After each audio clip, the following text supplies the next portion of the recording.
With the announcement of the new Dragon Ball game, I want to talk about 7 things you actually missed in the Project H1000 trailer involving secrets, lore about the game, as well as how the development time of the game actually means this is a Dragon Ball Xenoverse series sequel and not a Dragon Ball Online sequel directly. And for the first one is actually the title of the project itself. Now, a lot of you may know this, but there's still a lot of people who don't know this, so I'm going to say anyways.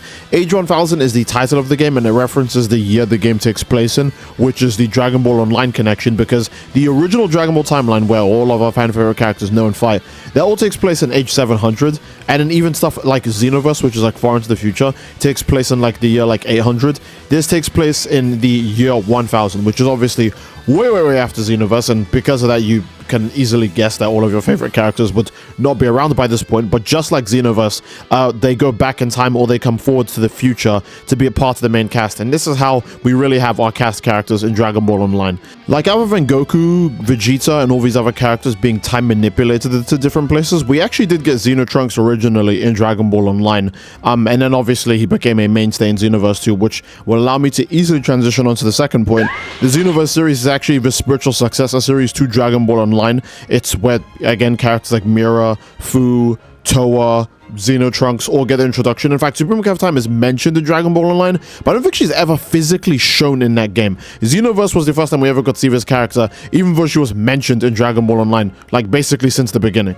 In fact, more proof that they wanted to actually make more Dragon Ball Online was the fact that if you compare the shutdown time of Dragon Ball Online back in late 2013 and compare it to the Xenoverse 1 teaser in 2014, they really wanted to make more Dragon Ball Online really quickly, because Xenoverse 1 immediately had all of these follow-up characters show up in it. Supreme Cav Time, Mira, Towa, Trunks, Xenotrunks, you know what I mean? So they really wanted to just make more Dragon Ball Online with Xenoverse. So when people say, oh, I don't think it's going to be Xenoverse 3, I think it's Dragon Ball Online 2, you are still talking about the Xenoverse series, because Dragon Ball Online is more known for being Xenoverse than it is for being Dragon Ball Online. In fact, even the fact that we can play as like female Saiyans and Namekians and female Margins, all of these things that basically you just couldn't do in a Dragon Ball game ever before, because again, the farthest Ultimate Tenkaichi went was only a male Saiyan. All of that stuff is from Dragon Ball Online, so again, if anyone tells you online is not Xenoverse and Xenoverse is not online, they're just wrong. Actually, moving on to my third point, since we are talking about the character races, the 1000 protagonist, as people are calling him, John 1000, Keep It 1000, anything 1000.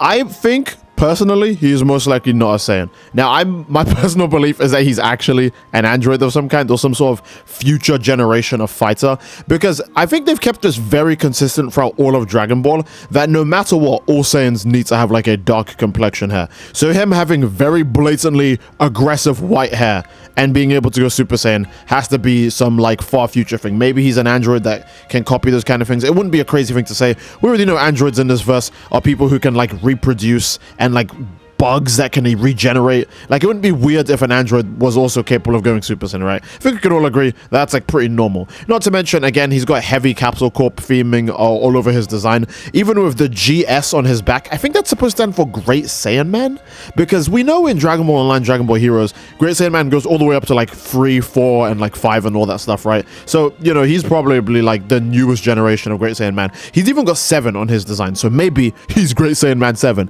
And at that point, they just start making robots to be the Great Saiyan Man. It wouldn't be crazy to think that since at this point in the timeline, Dr. Hedo should have long since been an employee of Capsule Corp, and Dr. Hedo is amazing with androids and he loves superheroes, and we know he's the best in the business when it comes to how diverse his androids can be and their crazy abilities. So it's not insane to say that this guy could be just a new generation android made by Dr. Hedo. Another reason why I don't think he's a Saiyan is because of the earrings. Like, bro, when did the Saiyans ever wear that kind of stylish, like 17, 18 kind of like earring?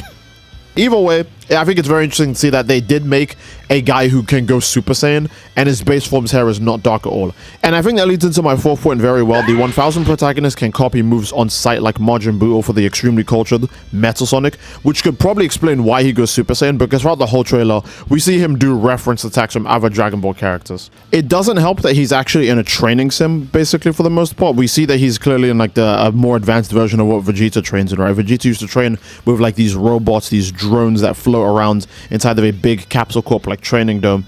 At this point in time, it's advanced all the way to holographic technology that you can physically interact with. We literally see the damage that happens on the enemies is entirely holographic. So I don't need to explain that. Which would be a good reason as to why he can probably copy moves so well, because he can just, you know, check all the history records. We see him do an uppercut that's very, very obviously from Team Gohan, and the super iconic spin kick from Gogeta in Dragon Ball Super Broly. We see that too. So that could be a good explanation as to why he can go Super Saiyan, because again, just like Majin Buu, he can probably see something once and go, oh, I understand it now, and can just do it. Again, if he's an android, this makes it even more likely because he's most likely an android. Again, if they wanted to make him a Saiyan, I feel like they would give him darker hair. I think a good example of this is Dragon Ball Fusions. If you check through all of the Saiyans in Dragon Ball Fusions, yes, even the NPCs, I don't even think they stray from the regular Saiyan hair color path. And that's considering how ridiculous that game is. That game is not canon. It doesn't need to adhere to any of Dragon Ball's lore, and all the Saiyans still have dark hair in that. No whites, no reds, no greens, no purples, no nothing. Right? So I think it's I think that's, you know, I think Dragon Ball characters, if they're Saiyans, they are supposed to follow that rule. Him being able to go Super Saiyan definitely feels like a copy technique, especially when he doesn't even have the normal Saiyan kind of eyes. He has like the colored like eyes, not like the all black Saiyan eyes.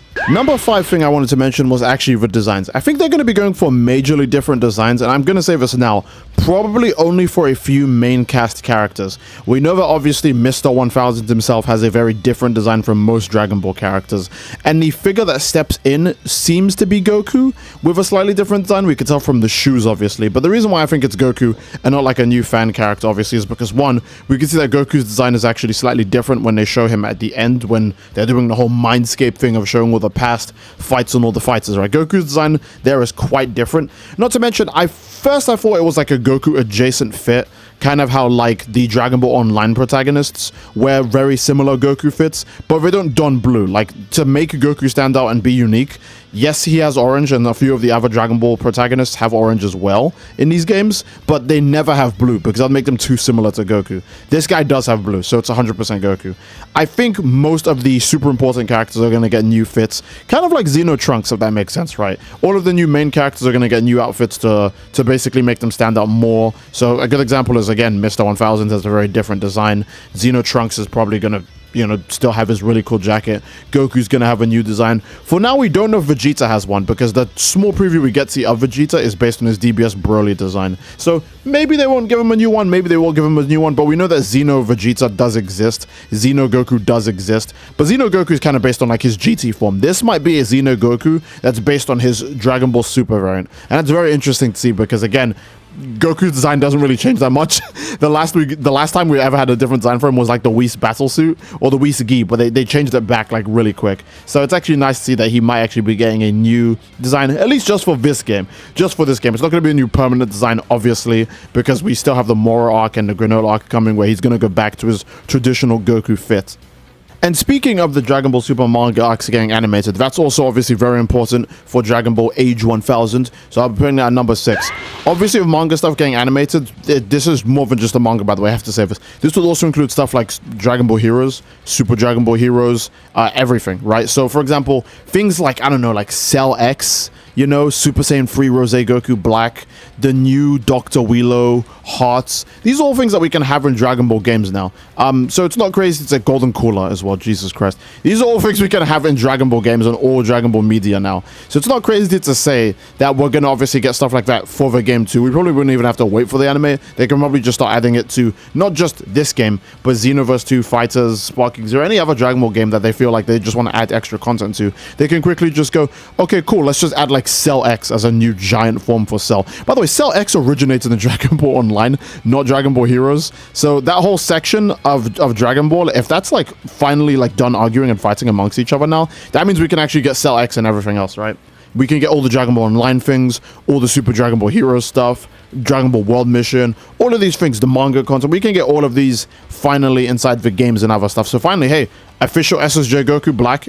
That can happen now. That can finally happen. They can add an update to Sparkings with add Super Saiyan Goku Black. Xenoverse can have Super Saiyan Goku Black. Oh, Xenoverse is going to live for like another 5 years just from the DLC of the manga content being available. I only just realized that. But yeah, no, manga content being available is really good. Not just for the whole Dragon Ball series, because it lets everything actually move forward. with all this extra material that they have. But it's great for this game too, because this game is literally based on a cancelled game that's kind of Japanese exclusive as hell.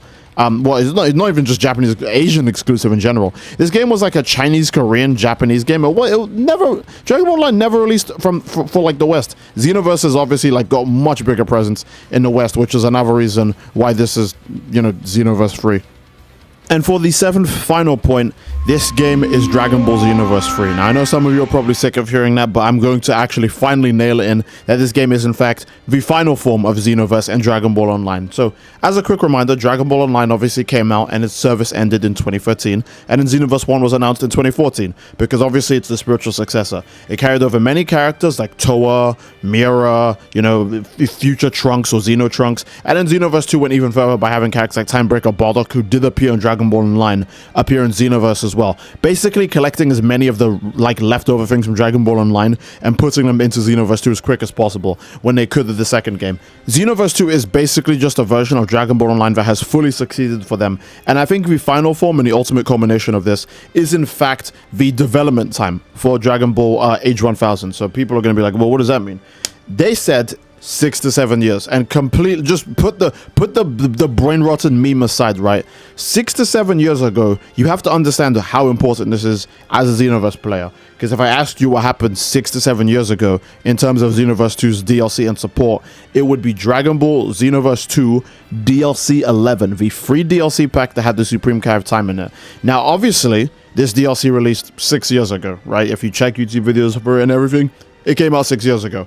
However, obviously, the development time for the DLC, the ideas when it comes to the DLC and all that stuff, and in this same DLC pack, they straight up say at the end of the story, this is the end of Dragon Ball Xenoverse 2's story. They straight up say that.